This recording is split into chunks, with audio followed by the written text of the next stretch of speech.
अत्यंत महत्त्वाची बातमी।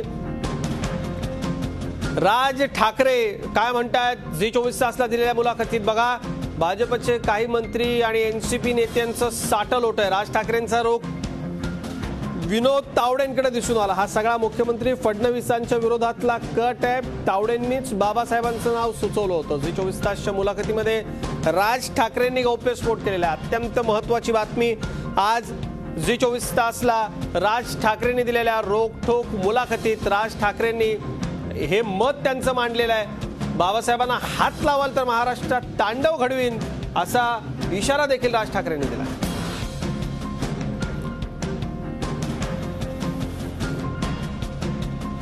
प्रत्येक व्यक्ती ही काही जात बघून पाहिजे का? आता त्याची जातच पाहिली पाहिजे का आपण? आणि हे ह्यांचं जे राजकारण आहे या सगळ्या गोष्टीला आज भारतीय जनता पक्षामधले जर तुम्ही मंत्री पाहिलेत ते आणि शरद पवार आणि राष्ट्रवादी मिळून हे सगळं प्रकरण सुरू आहे। हा एक अतिशय गंभीर आरोप आपण करताय, या सरकारवर करताय आणि या सरकारच्या विरोधात असलेल्या एका पक्षाच्या देवेंद्र फडणवीस ज्या वेळेला महाराष्ट्र राज्याचे मुख्यमंत्री झाले बरं का, नरेंद्र मोदींनी काहीतरी विचार केला असेल। आता त्यांच्याकडे असलेल्या टीम मध्ये देवेंद्र फडणवीसांचं नाव मुख्यमंत्री पदासाठी आणणं हा काहीतरी त्यांनी विचार केला असेल। आणि हे जे इथे सगळे लोक आहेत भाजपमधले महाराष्ट्रातले हे काही नरेंद्र मोदींशी बोलू शकत नाहीत मुख्यमंत्री हटवा म्हणून। या सगळ्यांना शरद पवारांचा आधार आणि मग ते राष्ट्रवादी आणि भाजपातले हे सगळे लोक इतर मंत्रीगण हे सगळे मिळून हा सगळं षडयंत्र सुरू आहे। त्याच्यात बळी दिला जातोय बाबासाहेबांचा। म्हणजे आपलं म्हणजे बाबासाहेबांनी स्वतःहून सांगितलं का मला पुरस्कार द्या? ते आजपर्यंत कुठच्याही पुरस्काराच्या मागे गेले नाहीत। त्याची त्यांना ना खंत ना कसलं दुःख, ते त्यांचं ते काम करत आले।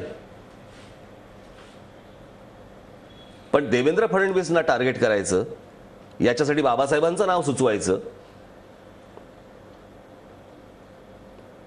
कारण हे नाव यायच्या अगोदर मला असं वाटतं हे नाव यायच्या अगोदर एके दिवशी माझ्याशी आपले विनोद तावडे बोलले होते, बाबासाहेब पुरंदरेंचं नाव विचार करतोय आम्ही। म्हटलं अरे वा, बाबासाहेबांचं नाव कसं काय? हे आता कळतंय।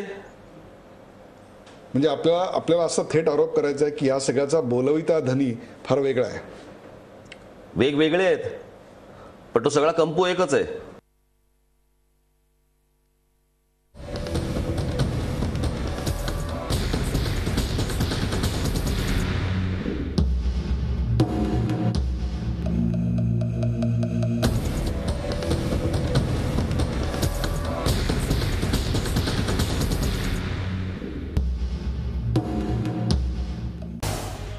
झी 24 तास रहा एक पाऊल पुढे।